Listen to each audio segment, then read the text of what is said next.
de esta conferencia a través de las redes sociales. Mi nombre es Melissa Ruiz Velarde, desde la ciudad de Trujillo, Perú. Y a nombre del Centro de Estudios Generales, el doctor David Juan Ferriz Olivares de Perú, les damos la más cordial bienvenida. El Centro de Estudios Generales es un organismo de proyección y extensión cultural de la Fundación Magna Fraternitas Universales. Entre sus fines y objetivos, busca contribuir a la reeducación humana, al mejoramiento intelectual y a la autorrealización del hombre, a través de un aporte social, cultural, didáctico de servicio a la comunidad. Para lograr este propósito, desarrollamos actividades como conferencias, círculos de lectura, cineforum, videoconferencias, entre otras. Queremos dar un saludo especial de su presidente, el doctor Ramón Seife, que nos acompaña como expositor en esta tarde. A nuestra fundación hermana, la Fundación FIS, que es Federación Internacional de Sociedades Científicas, con sede en Caracas, Venezuela, que este lunes 17 de agosto está cumpliendo 32 años de fundación como Buró Centralizador Mundial por el Maestre del Saber, PhD, y Doctor David Juan Ferriz Olivares. Esta tarde tenemos la videoconferencia denominada Los enfoques transculturales de la ciencia y sus aportes a la paz mundial. El antropólogo cubano Fernando Ortiz Fernández acuñó sobre el contacto cultural entre distintos grupos. Este fenómeno de transculturación se debe a acontecimientos como la colonización, la migración o el adueñarse a distancia.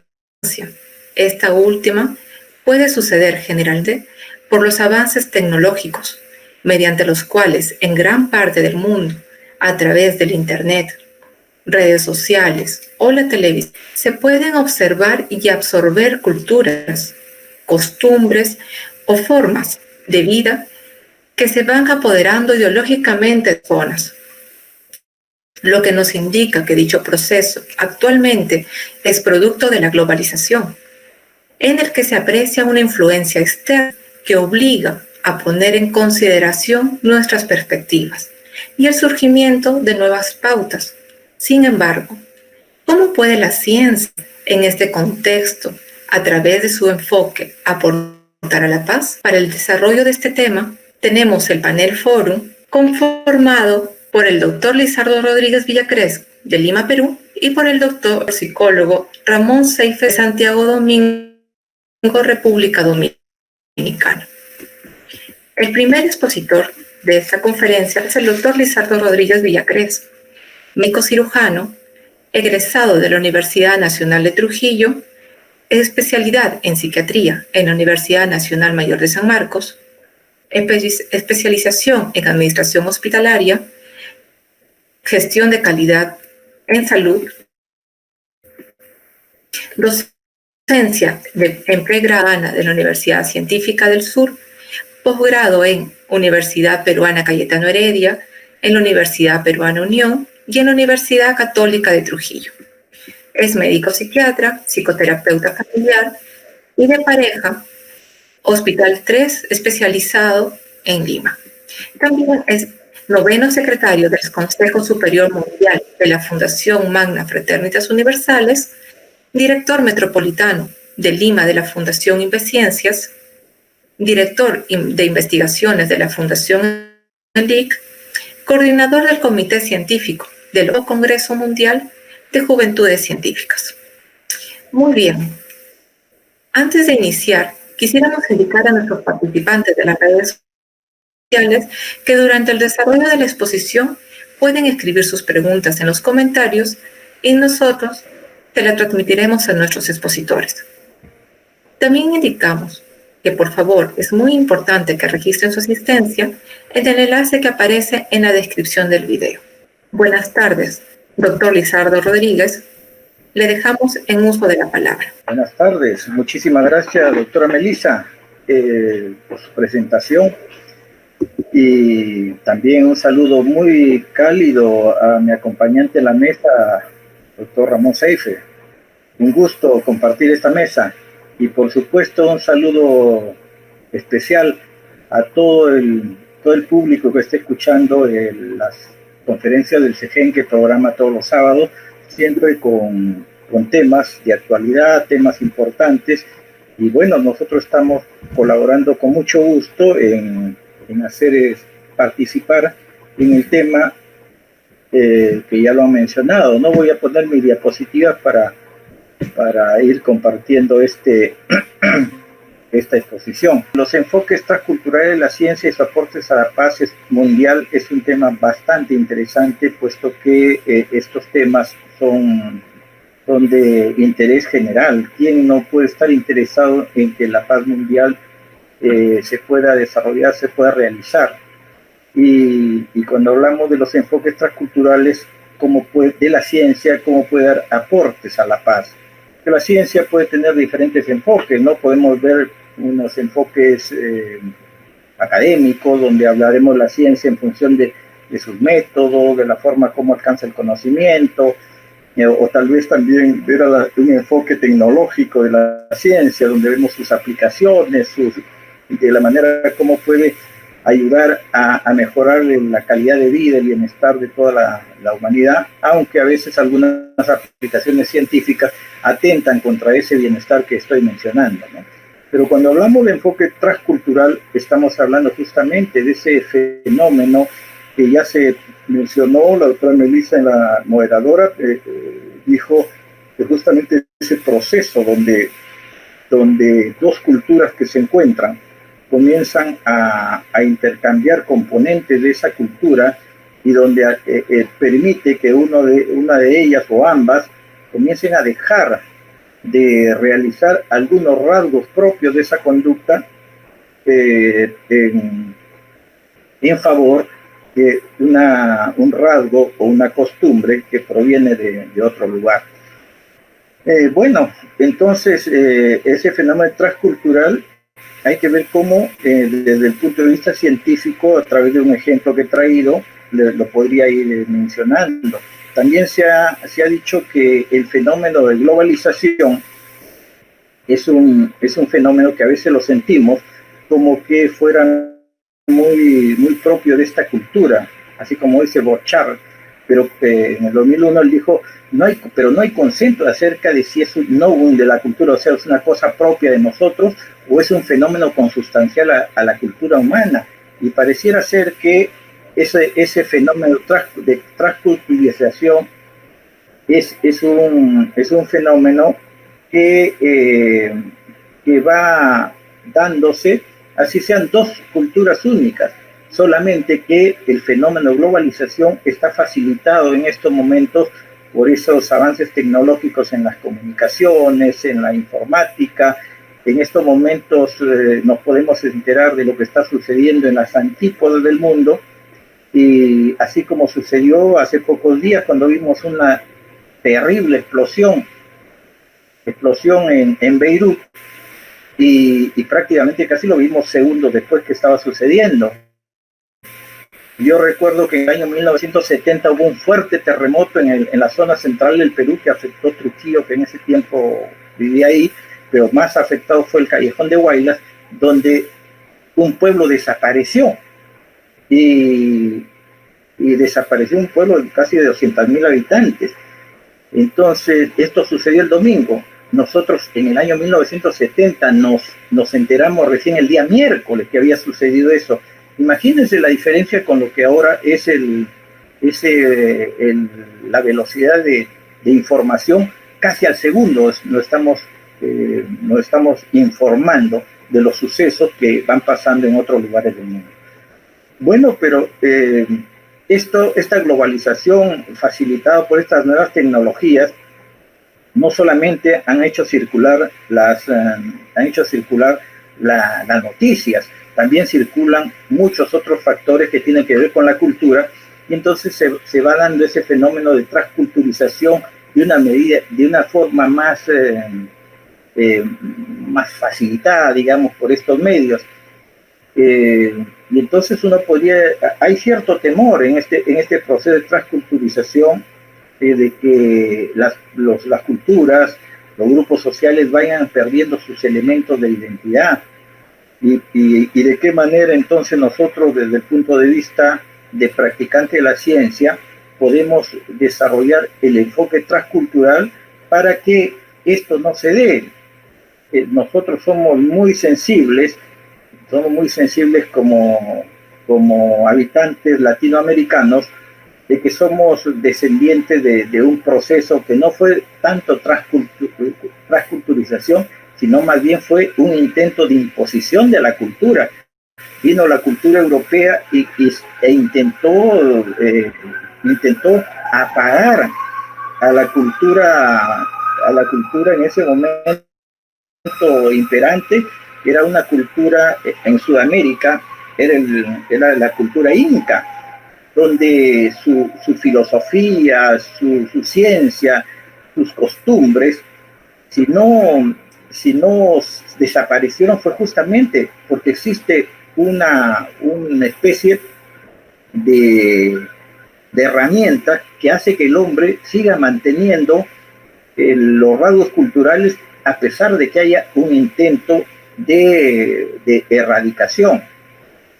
Entonces el enfoque transcultural, tal como dice la diapositiva, es una disciplina que se deriva de la necesidad de estudiar las diferentes culturas que ingresan en un contexto intercultural.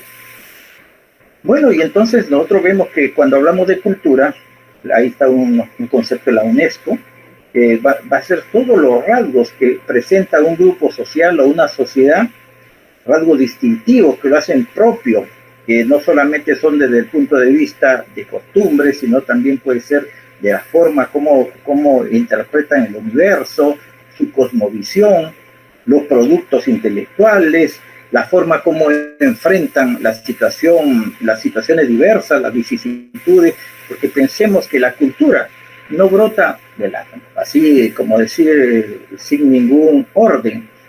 La cultura se va formando y se va desarrollando en el proceso de interacción de los seres humanos con su entorno físico, entorno ideológico.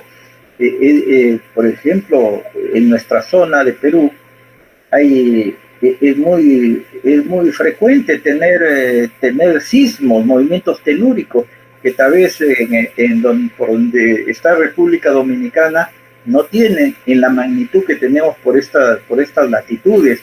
Entonces las construcciones que se van dando en el Perú no pueden ser semejantes a las que pueden estar en los lugares donde no existen estos fenómenos telúricos. Podría ser también otros fenómenos atmosféricos, etc.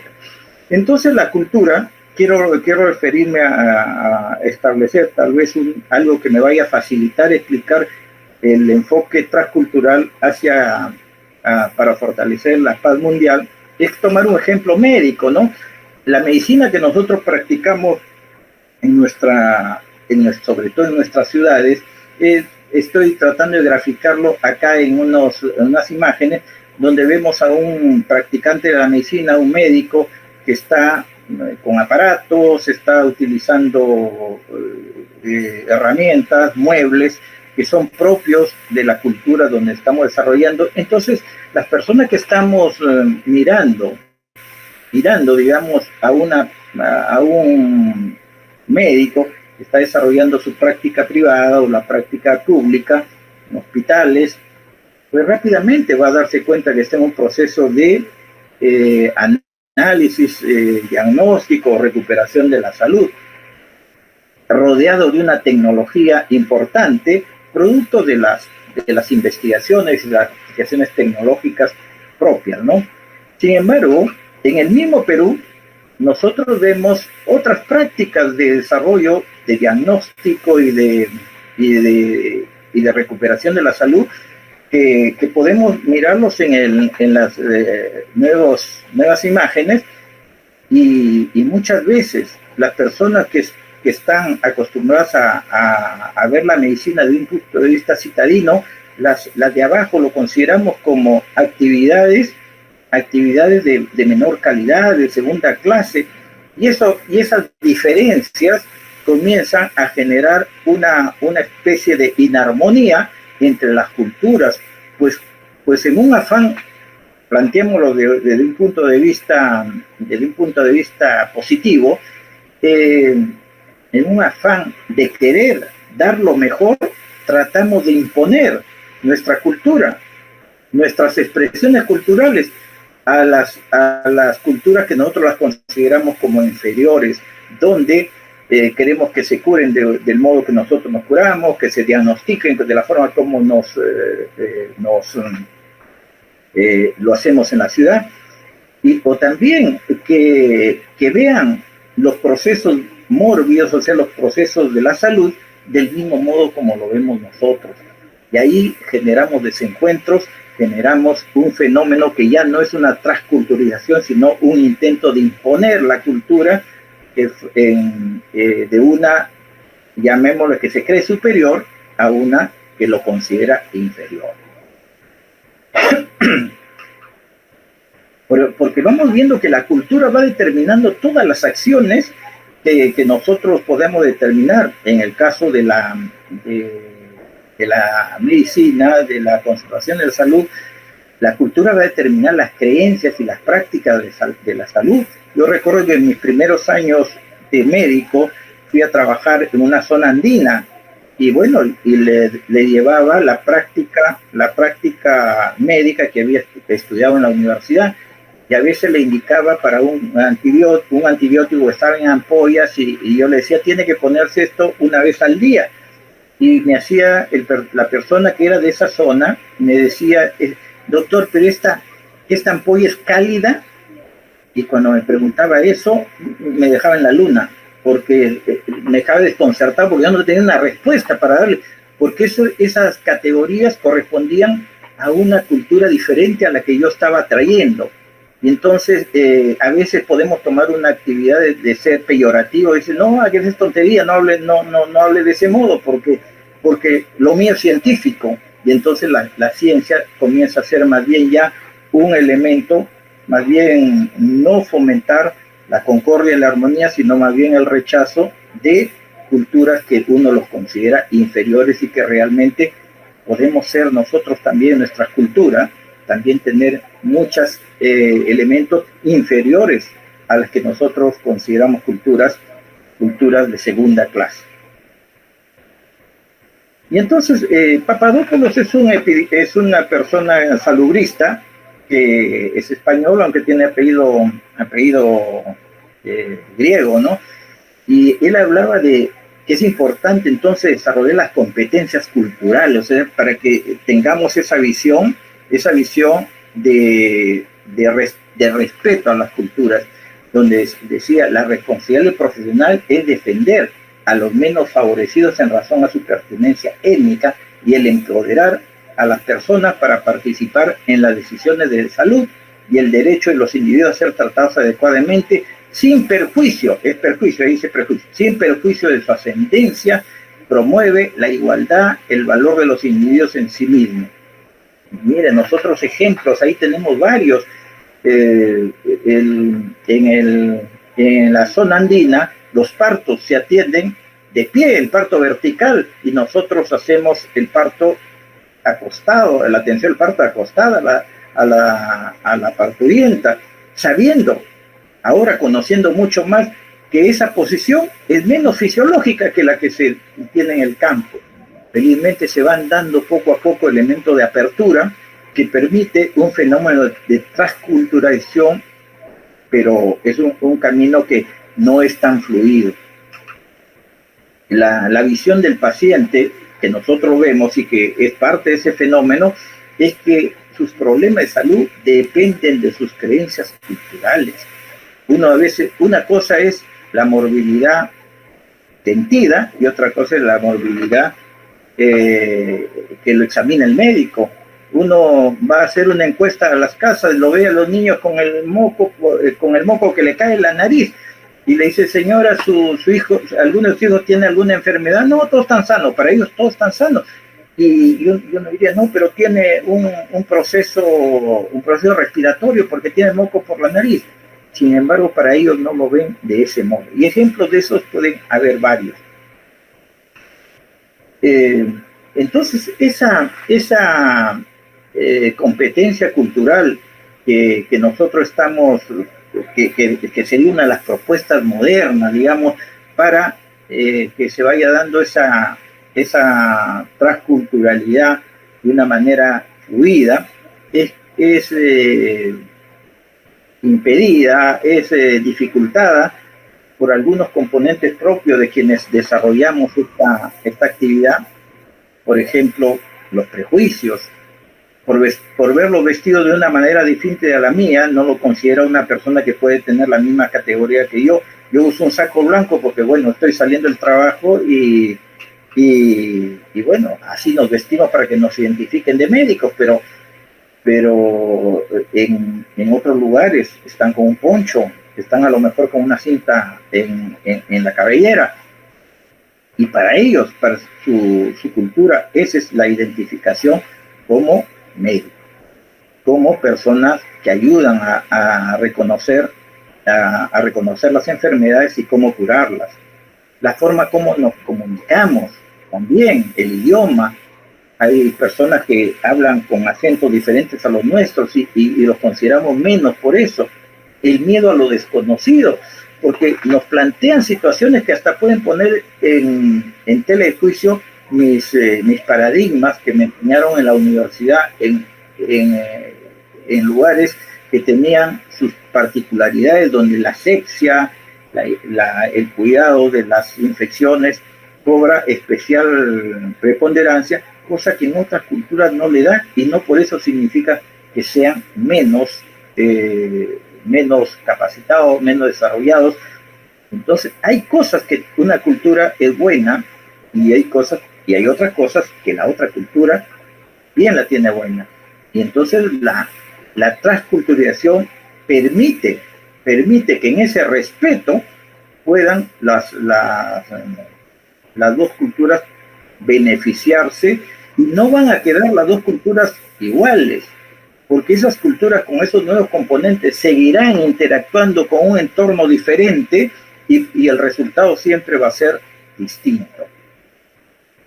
Este doctor Papadopoulos planteó algunas propuestas para ir venciendo estas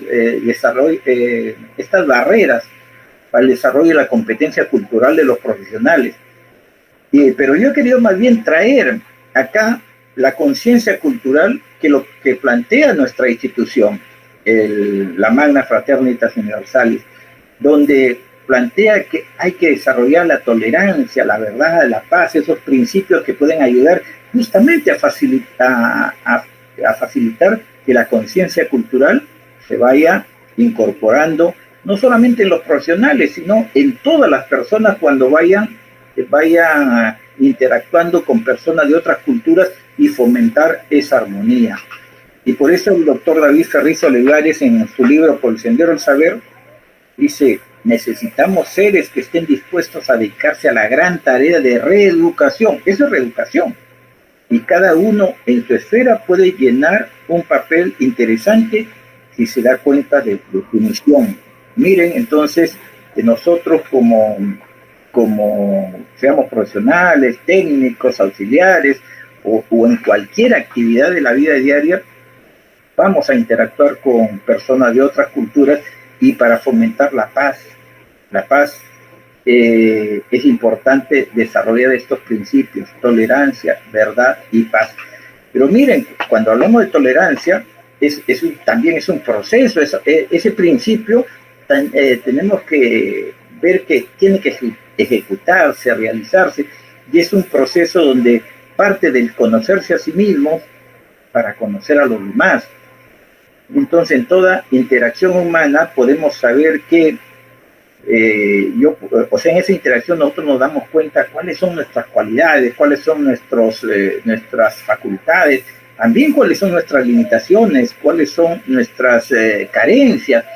Y entonces ese reconocimiento personal, que parte de una reflexión, nos puede ayudar a también saber que el resto tiene también sus capacidades, tiene sus potencialidades, tiene sus virtudes, así como también tiene sus limitaciones y carencias.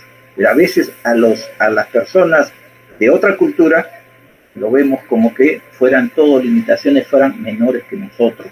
Entonces esa actitud tolerante nos puede ayudar mucho a naturalizarnos con la diversidad.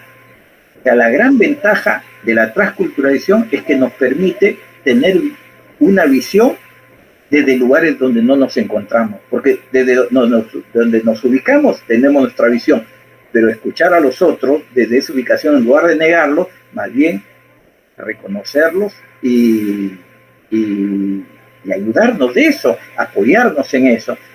El otro principio es la verdad, entendida no como la verdad como algo absoluto, como una verificación de hechos, sino más bien el doctor C. Renola Ferrier y el doctor David Ferrer Olivares planteaban la verdad como una ley vital, como algo que va a impulsar a los seres humanos a comprender el mundo que nos rodea, porque la verdad va a ser esos conocimientos que lo vamos a hacer vida a través de ponerlo a consideración de nuestras actividades y que nos sirvan para que nosotros podamos seguir desarrollando.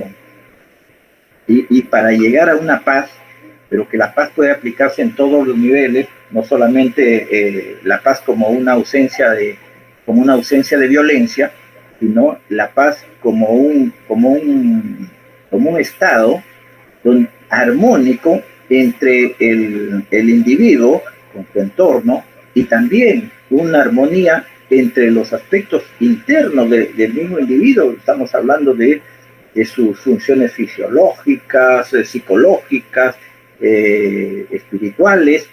Entonces, a esa paz es lo que sería una máxima expresión de facilidad que puede haber el enfoque transcultural de la ciencia. Eso les quería dar, compartir esta idea, donde fundamentalmente dejar esa diapositiva que la gran tarea es reeducarnos. Claro, hay que reeducar a la humanidad, pero fundamentalmente a partir de uno mismo. Bien, las preguntas lo dejamos al final. Por ahora ya voy a dejar en el uso de la palabra a la conductora, a la doctora Melissa Ruiz. Gracias. Muchas gracias, doctor Lizardo, por su exposición. La paz mundial es un tema muy importante, más en estas circunstancias en las que estamos viviendo. Como dijo el ponente, el doctor, el enfoque transcultural es el proceso del encuentro de dos culturas, ¿no?, donde intercambian diversos aspectos. La institución a la que pertenecemos tiene una base fundamental, ¿no?, para la conciencia de la cultura, que son la tolerancia, la verdad y la paz. Tema fundamental, una tarea que tenemos actualmente es la reeducación, que eso nos va a llevar a una trascendencia. Continuando con la segunda ponencia del psicólogo Ramón Sencio, de la ciudad de República Dominicana. Él es licenciado en psicología, egresado de la Universidad Autónoma de Santo Domingo. Tiene posgrado en Relaciones Internacionales en el Caribe, doctorado en Cooperación Internacional e Intervención Social. Ha sido asesor del ministro de Salud en el área de asistencia social. Actualmente es director de investigación, participación y desarrollo de social y comunitario, Ministerio de Obras Públicas.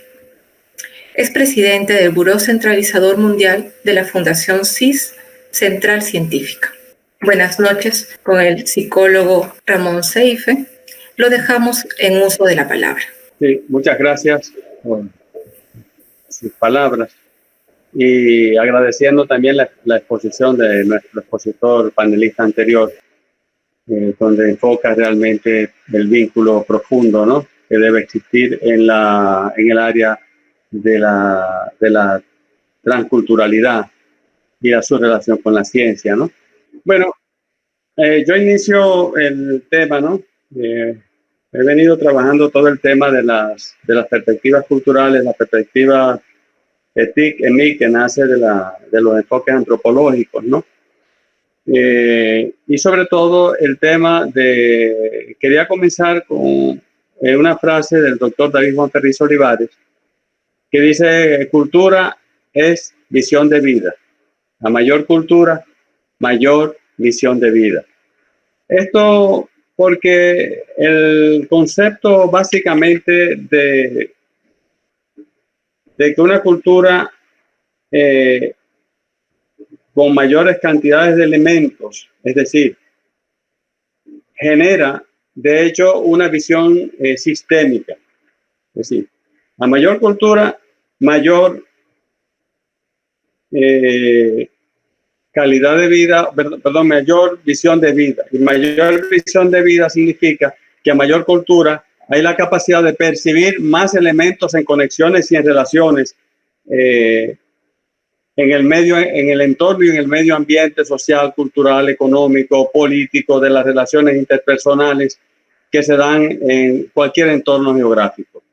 Ese concepto de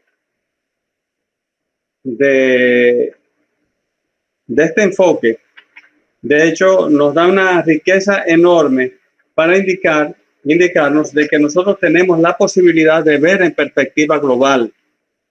¿Por qué? Porque en la medida en que sumamos elementos de conexión con todo aquello que nos rodea, tenemos una mayor visión del entorno. Podemos penetrar más determinadas realidades a menor cultura, o sea, menores elementos vinculados al saber y al conocimiento de todo nuestro entorno. Las capacidades de visión se focalizan de una manera más reducida, ¿no? En la medida de que aumentamos el caudal de conocimiento en todas las áreas del saber y del quehacer, pues evidentemente tenemos una visión mucho más amplia de la realidad. El tema de la cultura, yo quisiera tocar dos puntos esenciales sobre la perspectiva de la ciencia. En primer lugar, hay dos puntos, ¿no? Hay una realidad compleja y hay un pensamiento complejo. Y quisiera abordar esto porque muchas veces hablamos de una realidad compleja. El universo, el mundo es complejo. Es complejo porque hay una cantidad y una diversidad de elementos que intervienen. La realidad es multidimensional, tiene una enorme cantidad de funciones, de estructuras, de conexiones que a veces no nos imaginamos la riqueza. Y esa riqueza, a medida que vamos construyéndola, vamos descubriéndola, va desarrollándose un pensamiento más complejo. Entonces yo diría, hay una realidad y partimos quizás de una premisa, quizás puede ser no estar de acuerdo, pero partimos de una premisa de que la realidad va generando en el cerebro un desarrollo mayor de una capacidad neuronal asociativa. Es decir, ¿es el cerebro más complejo por sí solo o es más complejo porque tiene que enfrentar el ser humano una realidad cada vez más compleja? Quisiera poner un ejemplo. Por ejemplo, en el caso del cuerpo humano. Si deseamos estudiar el cuerpo humano en toda su diversidad, en toda su unidad completa, podríamos decir, bueno, el cuerpo humano puede ser estudiado desde una perspectiva del médico, puede ser estudiada desde la perspectiva del biólogo, porque puede hacer el estudio de las células, puede ser estudiado desde el físico por el concepto hidráulico que tiene el corazón de presión, puede ser estudiado por el químico, puede ser estudiado por el artista porque representa un cuadro de belleza o un cuadro de armonía de sus partes, puede ser estudiado desde otras realidades, incluso la psicología, puede ser estudiado desde el punto de vista de la sociología, puede ser estudiado desde una diversidad de ramas que convergen en un objeto que llamamos cuerpo humano, pero que tiene una infinidad de detalles sobre los cuales se manifiesta esa realidad. Es decir, nosotros nos encontramos ante una realidad evidentemente multidimensional, donde intervienen determinadas realidades. Es decir, el cuerpo puede ser abordado con una multiplicidad de enfoques. Y eso es lo que genera una construcción de la calidad de la percepción del entorno cuando abordamos el campo de la investigación o el campo de la aplicación de un conocimiento científico de manera tal que podamos abordar en el campo de la salud una intervención sanitaria o en el campo de otra disciplina ambiental o de otra naturaleza para abordar una realidad con el conocimiento que nos permite la ciencia. El tema que lo llevo a reflexión, y es un tema de mucha profundidad, para mi entender, de tipo filosófico y de tipo también epistémico, porque tiene que ver con la construcción del conocimiento, es cómo nosotros podemos de una u otra manera poder tomar una realidad, un objeto, en este caso, cuerpo humano, para poner un ejemplo de las múltiples estructuras de vida o de materia que podemos analizar en un entorno determinado, y nos damos cuenta de que evidentemente todo está íntimamente relacionado. Yo, por ejemplo, que he estado con el tema del tema cerebral, o sea, el cerebro tiene una frecuencia de ondas que es alfa, beta, delta, teta, gamma. El corazón tiene un ciclo de funcionamiento. La circulación se mueve también con un circuito que tiene su ritmo. La digestión igual, o sea, todo en el organismo está sobre la base de un sistema. Y uno se pregunta, bueno, ¿cómo el conjunto de sistemas que hay en ese organismo viviente, ¿no?, son capaces de mantener un solo ritmo que podríamos llamar la vida?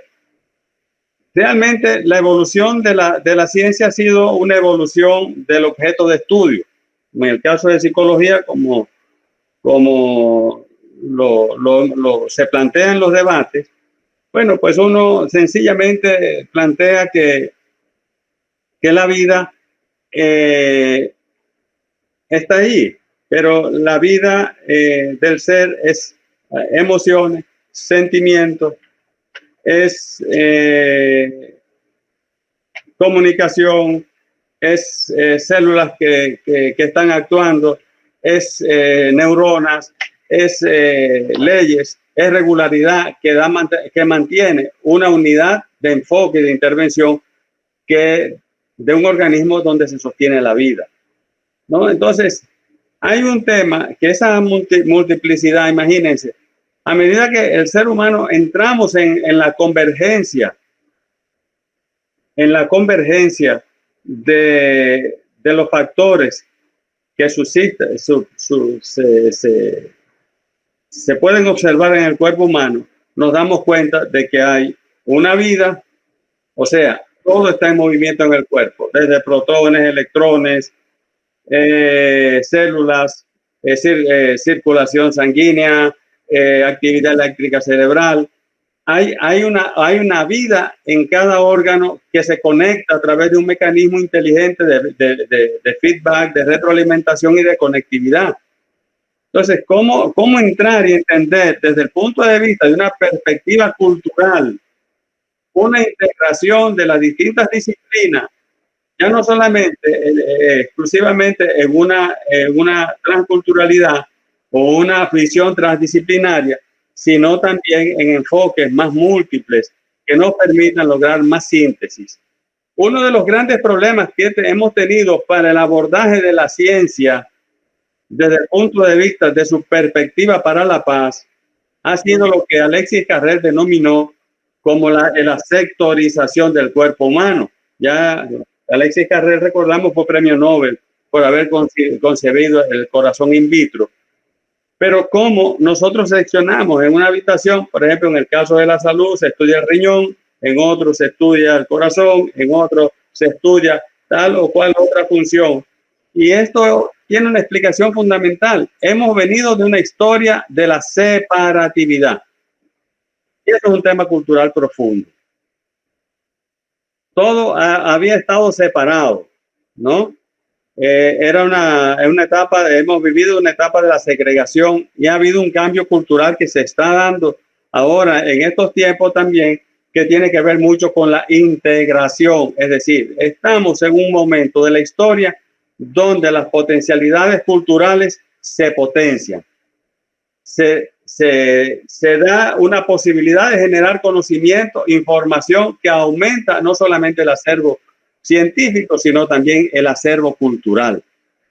Y entonces, ¿cómo es posible entonces qué enfoques, qué metodología? Y este es uno de los retos para hacer concluir y converger la actividad científica, no solamente en el área de la investigación, sino también en el área de la intervención profesional o en el área del desarrollo de las tecnologías, de manera tal que se mantenga ese concepto de armonía con relación al enfoque del estudio, el objeto de estudio que caracteriza cada disciplina.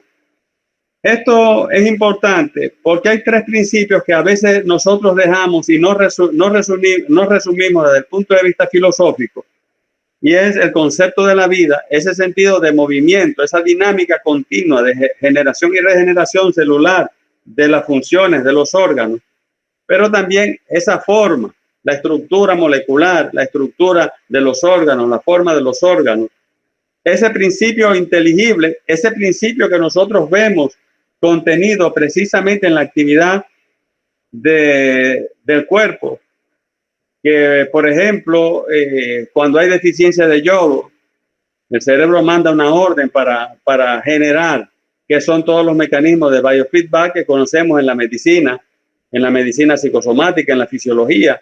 Entonces nos encontramos de hecho ante la necesidad de replantear en el marco de la ciencia la revisión y la concreción de enfoques más dinámicos, más completos, más complejos, que nos permitan de hecho trabajar e intervenir no solamente en la investigación, sino en la sanidad, en la salud, en la solución de problemas y en el desarrollo de la aplicación tecnológica para generar productos y resultados más acordes con el estado del ser, el estado mismo de la humanidad.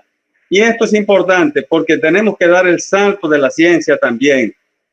Porque si bien el objeto de la psicología, por ejemplo, bueno, fue estudio de las sensaciones, de las percepciones, luego, bueno, el trabajo de Freud con todo el tema del enfoque de la personalidad, el conductismo, todas las otras corrientes que han venido generándose dentro de la psicología, no menos cierto es que la evolución de muchas ciencias y muchas disciplinas ha sido la evolución del objeto de estudio.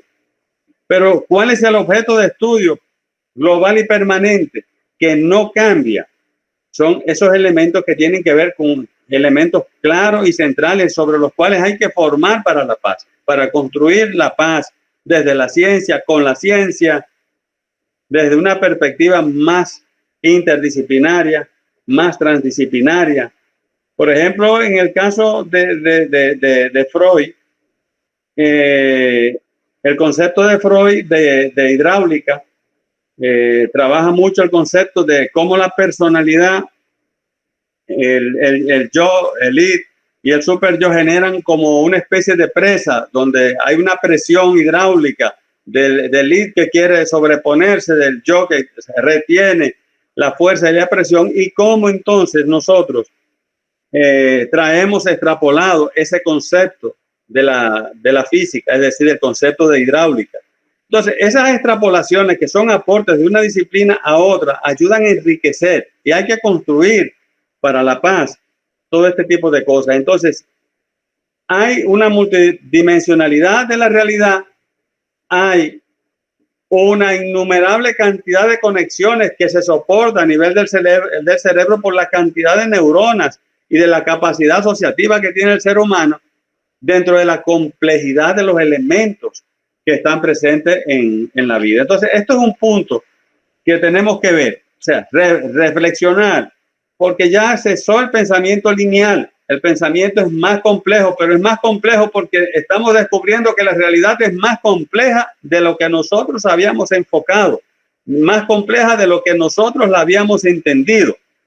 Entonces, esto es importante porque todo, y yo pienso que tiene que darse en los próximos años una revolución paradigmática que sea discutida a profundidad, que sea reflexionada para comprender, ¿no?, que todo está íntimamente ligado.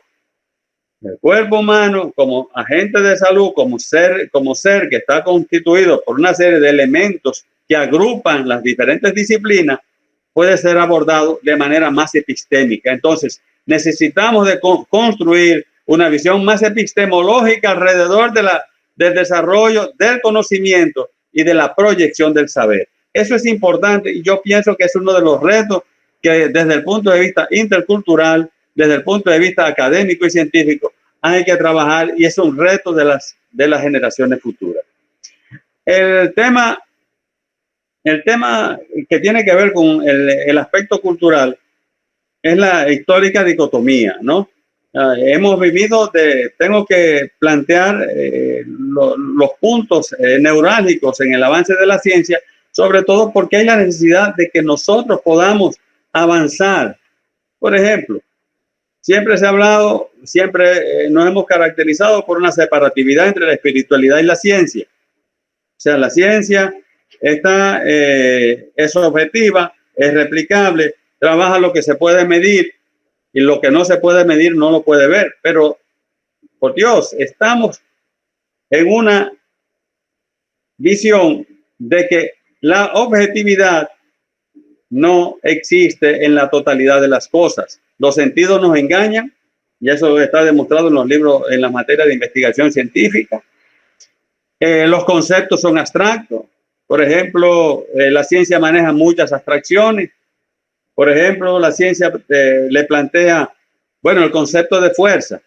¿Qué es la fuerza? La fuerza no se ve como categoría y concepto abstracto. Pero cuando usted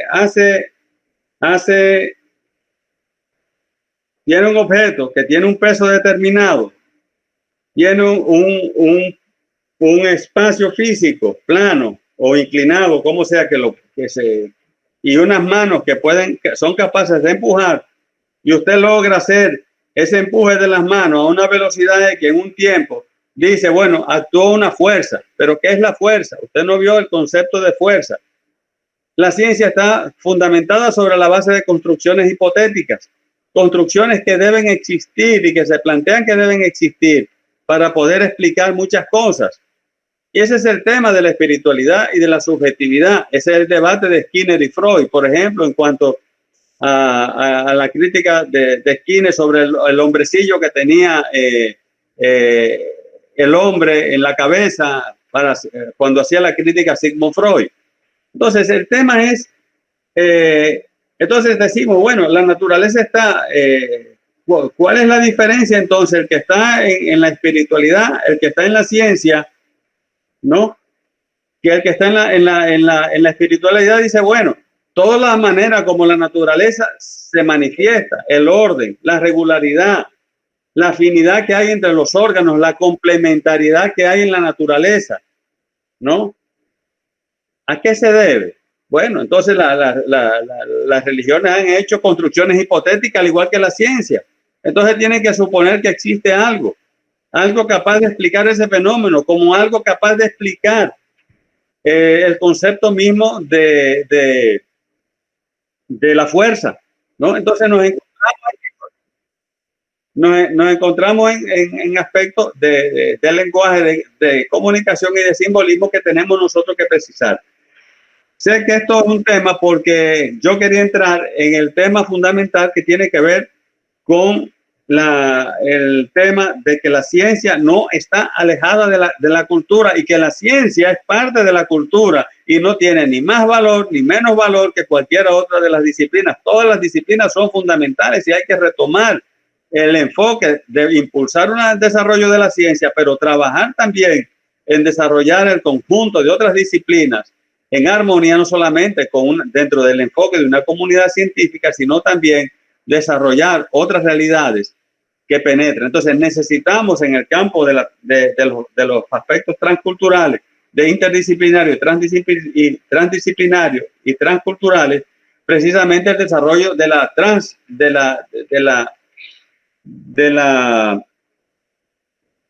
la tolerancia en el camino de la ciencia, en el camino de la espiritualidad, en el camino del arte, en el camino de las disciplinas, porque al final tanto la ciencia como la subjetividad asumen, ¿no?, desafíos que se complementan con otras actividades científicas. Entonces, yo sé que es muy, muy largo, pero bueno,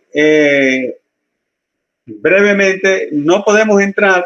Entonces, las ideas, evidentemente, como dice Ray Hyman, una cosa parece cierta en todo, y es que las ideas no se originan en el vacío. La idea que se le ocurre a un psicólogo la hace en conexión con algún determinado contenido cultural. En efecto, tanto el psicólogo como su idea son producto de una herencia política, ideológica, tecnológica e intelectual. Además, el psicólogo o el hombre de ciencia se hallan a sí mismos sumergidos en una subcultura especializada.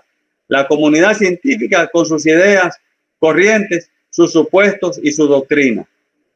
Estamos también con esa propia idiosincrasia como a una historia única, a un conjunto particular de valores y motivos y como a una configuración particular de creencias implícitas o declaradas acerca de cómo está hecho el mundo. Y para terminar, pues yo sé que sabemos por el tiempo, hay que entender que la ciencia está constituida por dos estratos, un metasistema, que es el conjunto de presuposiciones básicas que subyacen en el científico al momento de abordar una investigación. Son prejuicios, son problemas heredados de una infancia traumática o muchísimas otras cosas que se revelan en el quehacer científico y que a veces no son definidas en la personalidad del investigador y del científico, pero que actúan y tienen un peso específico, y lo que denominamos el sistema propiamente dicho, que contiene las teorías, los métodos, las técnicas, los procedimientos, los conceptos, las definiciones conceptuales, todo lo que define la parte operacional de la estructura científica.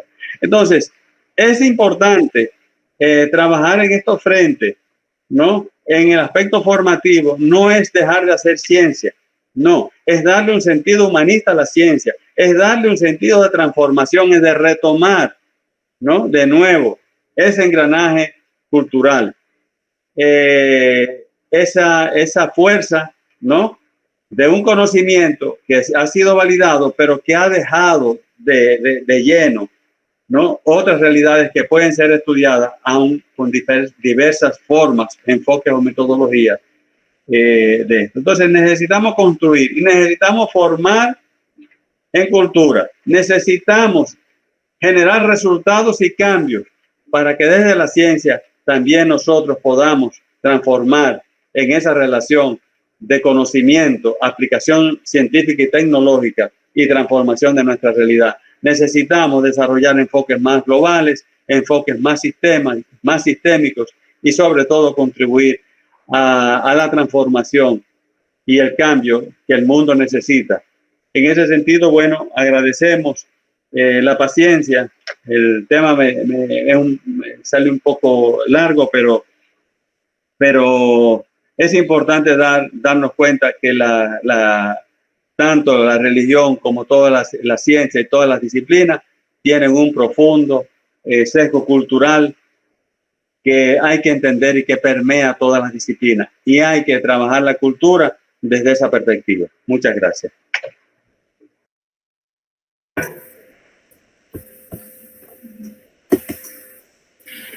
Muchas gracias al psicólogo Ramón Seife por su ponencia.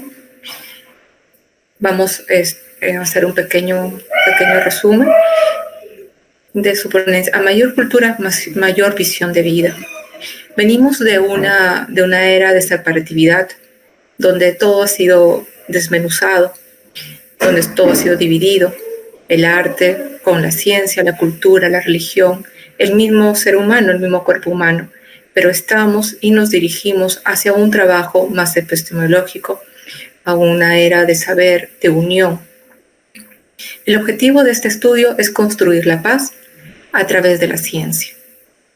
Agradecemos por su ponencia a los dos. Ahora vamos a pasar a las preguntas.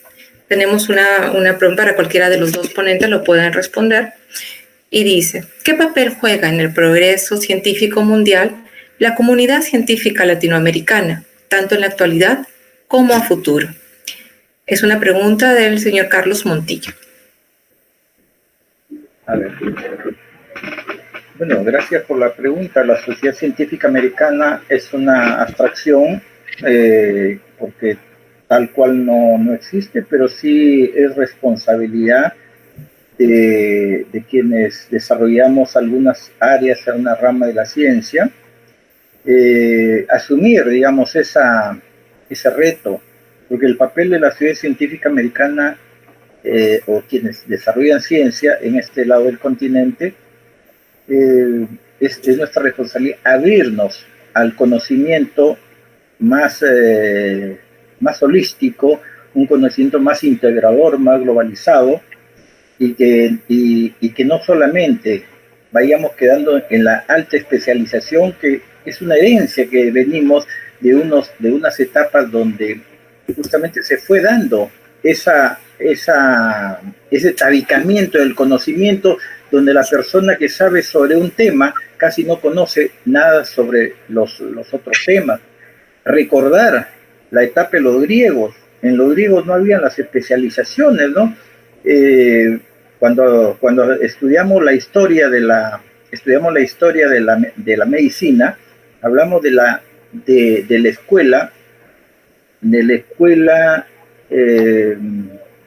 bueno, es de un sabio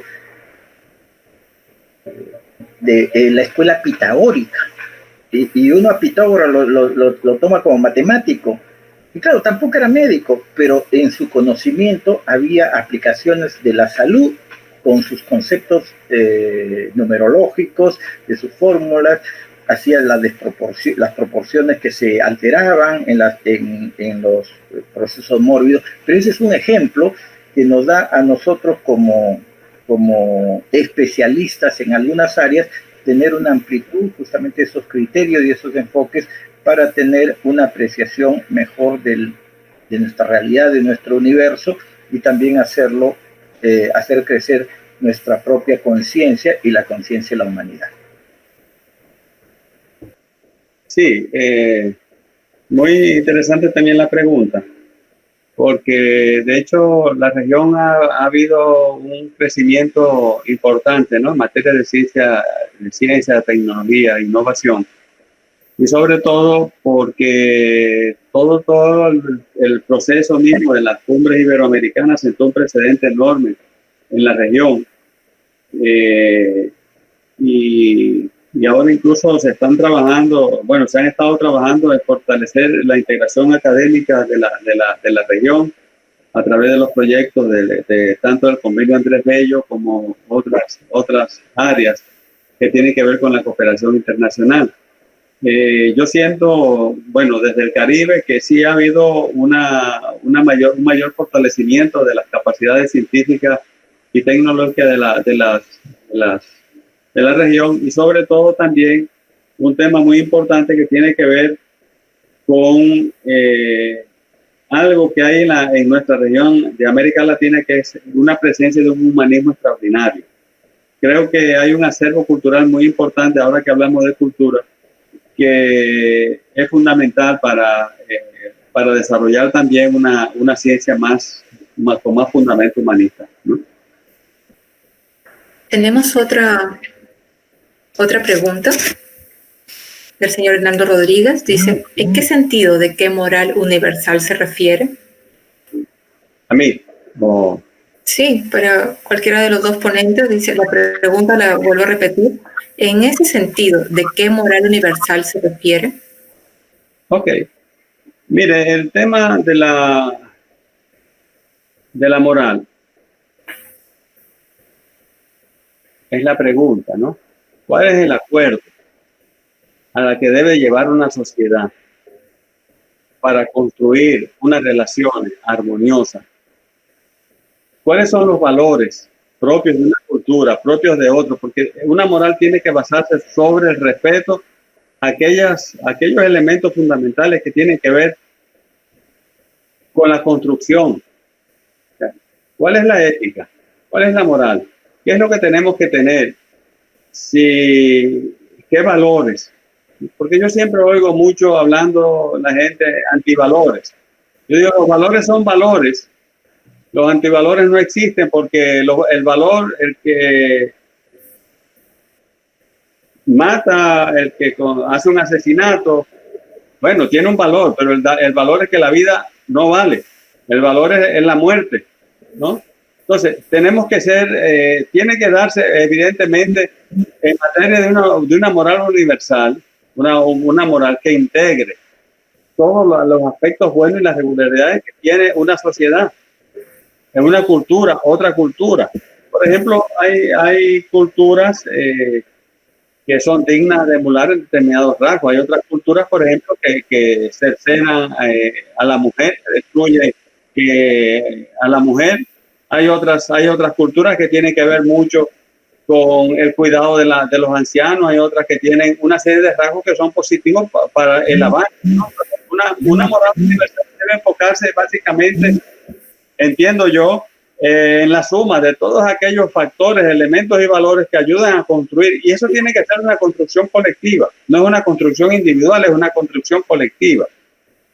Es muy complejo si nosotros observamos las diferencias, y yo pienso que es una escala más avanzada de evolución de una humanidad que tiene que cambiar y que tenemos que hacerla cambiar y ser nosotros agentes del cambio. O sea, la moral, todo lo que tiene que ver el comportamiento, el respeto al derecho ajeno. Estamos en un mundo de derechos y de respeto. Eso ha sido también uno de los puntales fundamentales, el reconocimiento del derecho a los demás, la igualdad, la equidad. Hay toda una serie de elementos que se van conformando en una sociedad, y yo apunto a que en la medida en que logremos una universalización de los derechos, también vamos a ir logrando un acercamiento a una especie de moral más universal, no diríamos con sus diversidades, pero para la construcción de un Estado de derecho, un Estado de paz, un Estado de armonía, un Estado de comunicación y de conexión entre toda la gente y el respeto a los demás. Porque a veces hablamos de ética o de moral y a veces yo le digo a la gente, bueno, lo digo porque yo soy psicólogo y dice el doctor de la Ferrier, hay la conciencia a veces tan elástica, ¿no? Es demasiado, la conciencia es muy elástica. Entonces nosotros, por ejemplo, le voy a poner algo muy concreto. Vamos a una película, vemos a la persona al protagonista con el cual nos identificamos, que lo están golpeando, le dan tantos golpes que lo dejan muerto, y al final el protagonista se cura y viene el desquite, y entonces comienza a desquitarse del que se lo hizo, y usted ve al espectador así mismo, dale duro, desquítese, la tal cosa. O sea, ¿cuál moral, Sam? ¿En qué momento nos estamos poniendo nosotros? Entonces, es un tema que hay que revisar, y yo pienso que es una reflexión humana a la sociedad.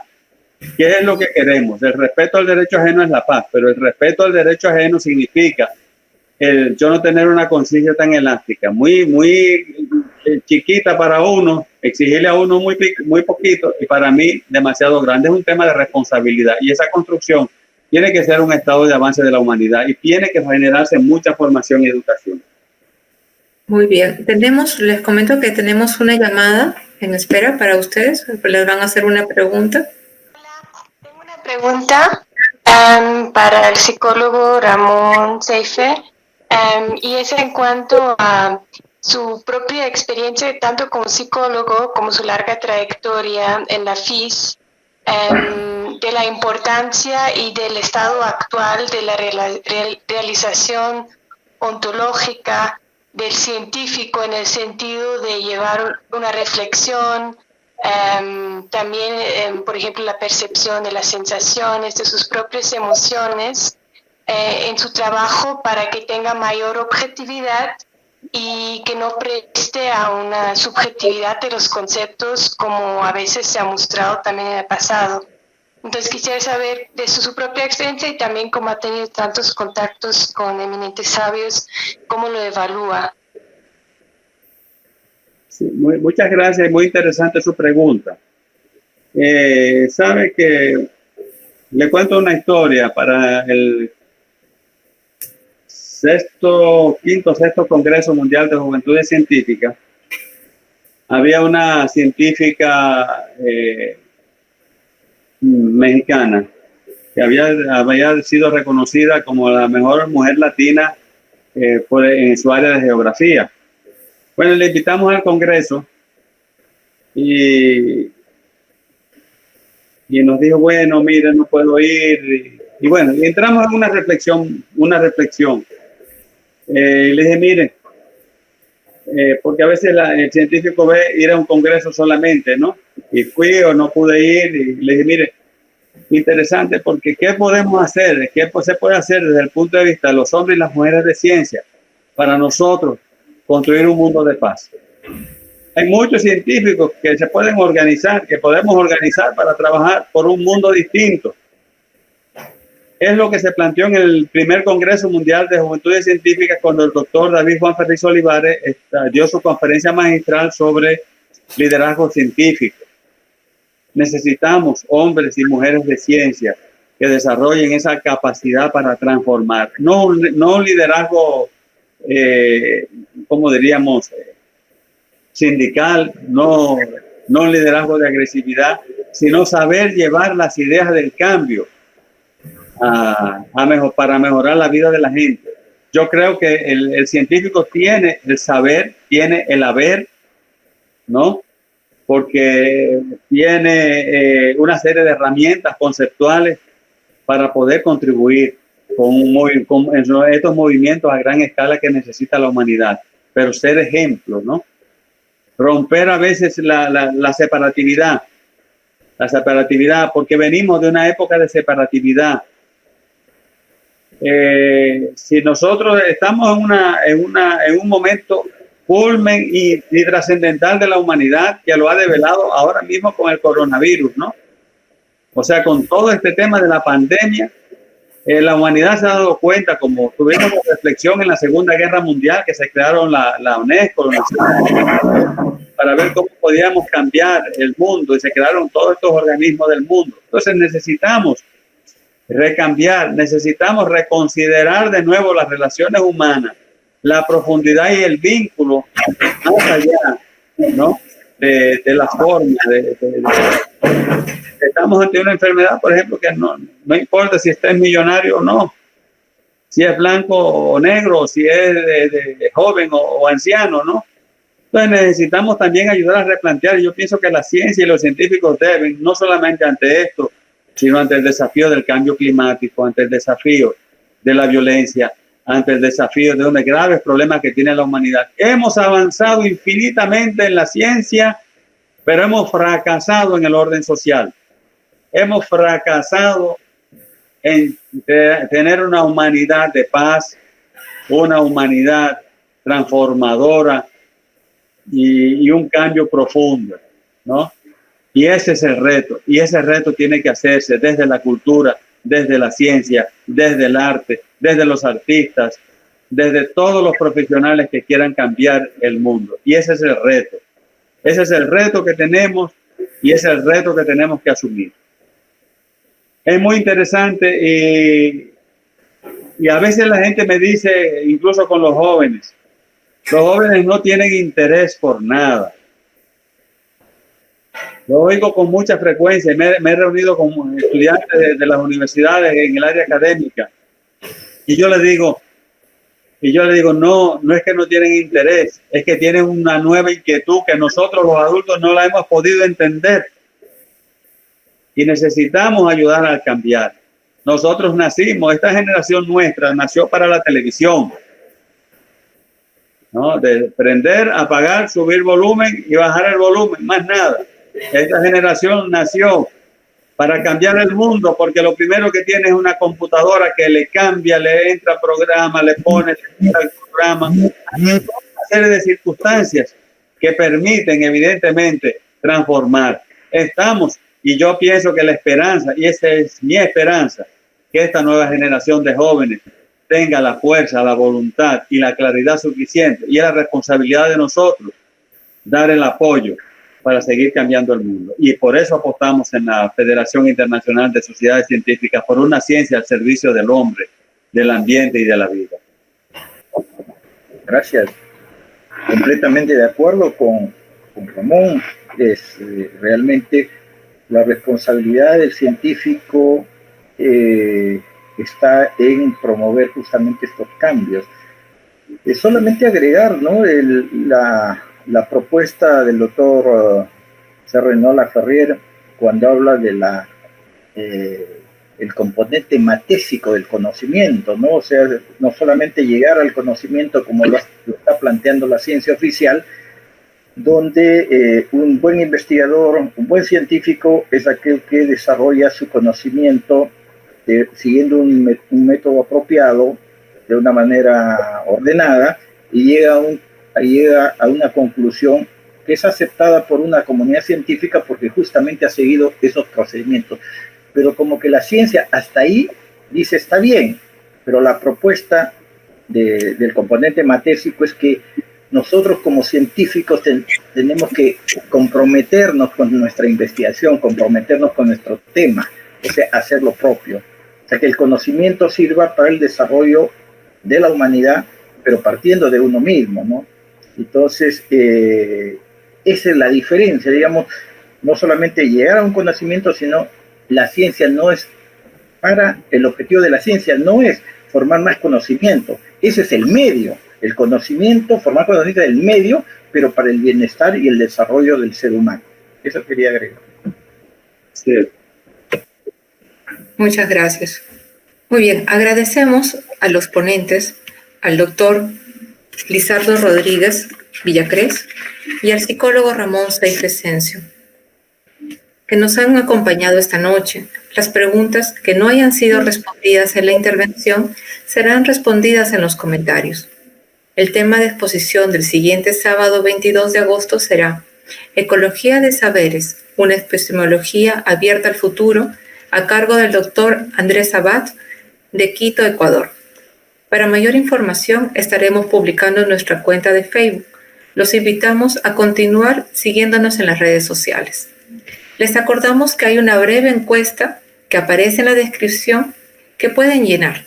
Los esperamos el próximo sábado. Muchas gracias por su atención y buenas noches a todos.